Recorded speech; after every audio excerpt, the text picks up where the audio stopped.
Hi everyone, my name is Rebecca, and today I'm going to be talking to you about the important work that scientists are doing to help us learn about what life was like for people and animals a long time ago. We'll be talking about two different kinds of science, paleontology and archaeology.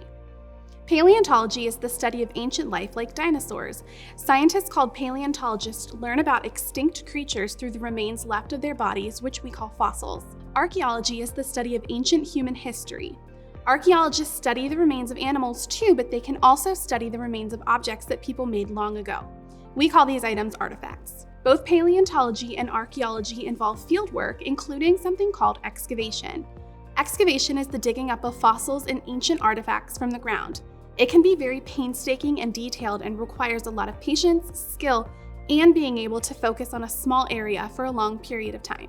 Paleontologists and archaeologists use tools that look familiar to you. Things like metal picks, scrapers, and brushes. When they are sure that there are no small objects in the area that might be damaged, they also use trowels or rock hammers. They might work on a single site for years or even decades. Dinosaur National Park was established in 1915, but paleontologists are still finding new dinosaurs there. So how can we use this information here today? Well, remember when we talked about excavation or digging up fossils and ancient artifacts? We're going to do that today using items you might have at home. You'll need a hard chocolate chip cookie, a soft chocolate chip cookie, a hard raisin cookie, and a soft raisin cookie. You'll also need a toothpick to excavate with and a plate to put everything on. Put your 4 cookies on a plate and then begin using your toothpick to try and get the chocolate chips or raisins out. If your toothpick breaks, use a different one. After a few minutes, look at the condition of the raisins and chocolate chips you have picked out. Are there still tiny pieces of cookie on them? What was it like trying to remove the raisins and chocolate chips from the hard cookie? Which one was easier to dig out, the raisins or the chocolate chips?